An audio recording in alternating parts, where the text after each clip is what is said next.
दोस्तों, हिंदी साहित्य के सबसे महत्वपूर्ण रचनाकार मैथिली शरण गुप्त अपने समय के बहुत महत्वपूर्ण रचनाकार थे। 1886 में जन्म और 1964 में इनकी मृत्यु। वह समय जब देश गुलाम था और इस कॉलोनियल सिस्टम के खिलाफ सब तरफ विरोध प्रतिरोध का स्वर था। उस समय गुप्त जी उस अतीत के इतिहास को फिर से पुनर्जीवित करने के दुस्साहस के साथ एक नए नैरेटिव को हमारे सामने प्रकट कर रहे थे। भारत भारती जो 1912 में प्रकाशित हुई थी, वो भारत के उस अतीत की समृद्धि, उस वैशिष्ट्य को उजागर करते हुए यहाँ के जनमानस में उन्होंने इस प्रकार की चेतना पैदा की कि आप इन मुट्ठी पर लोगों से लड़ सकते हैं, इनकी कुछ भी औकात नहीं है, इनको हरा सकते हैं, आप में इतनी ताकत है, बस आपको आगे बढ़ने की आवश्यकता है। और उनकी जो प्रमुख कृतियाँ हैं, जयद्रथवत 1910, भारत भारती 12, पंचवटी 25, झंकार 29, साकेत, जो उनका महाकाव्य है राम के जीवन अयोध्या को ही साकेत कहते हैं। तो उस पूरे राम के नैरेटिव के माध्यम से उन्होंने राष्ट्रीय चेतना को एक नया रूप दिया।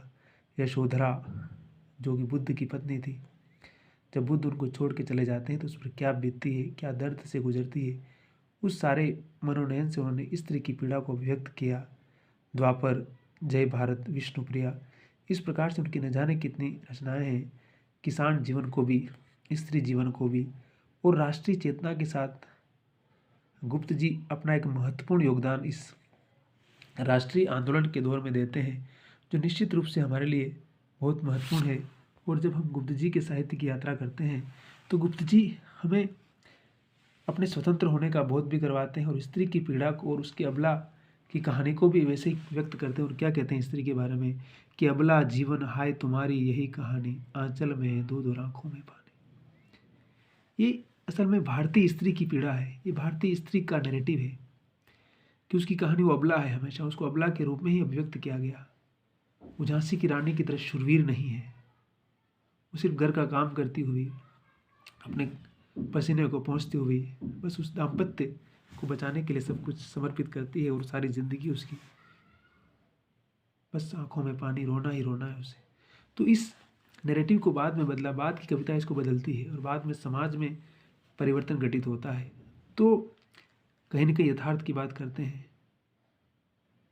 फिर वो देशभक्ति की भी बात करते हैं कि देशभक्त वीरों मरने से नेक नहीं डरना, नहीं डरना होगा और प्राणों का बलिदान देश को वेदी पर करना होगा।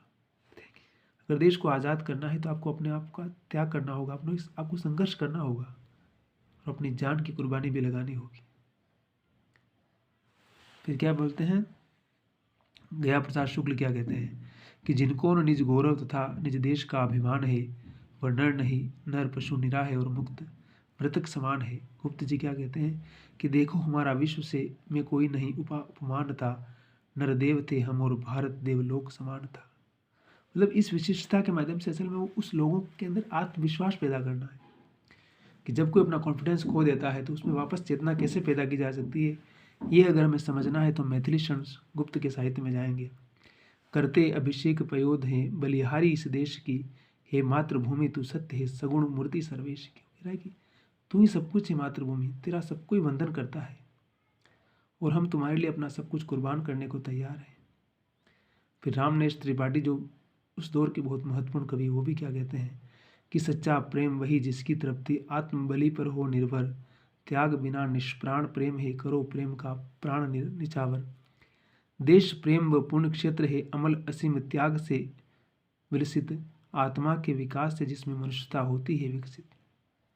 क्या कहते हैं कि अगर हम आत्मा का विकास करेंगे, अगर आत्मा का विकास करेंगे तो मानव समाज का, मनुष्यता का विकास कर सकते हैं हम। और उसके लिए हमें सच्चे प्रेम की तलाश में जाना है, हमें त्याग करना है, सेक्रीफाई करना है, क्योंकि संसार में फ्री में कुछ नहीं मिलता है।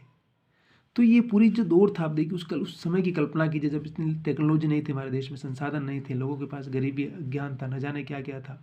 उन सारी चीज़ों के बीच भी इन लोगों ने किस प्रकार से लोगों के बीच उस मीडिया को स्प्रेड किया, चेतना पैदा की, गांधी से लेकर तमाम उस दौर के महान लोगों ने, और समाज में क्रांति का भाव पैदा किया कि कैसे हम इस गुलामी से अपने आप को मुक्त करके आज़ाद करें अपने आप को। तो निश्चित रूप से मैथिली शरण गुप्त राष्ट्रीय चेतना अतीत का वो मृत राग नहीं गाते, वो जीवंत राग गाते हैं, इसलिए महत्वपूर्ण है हमारे लिए।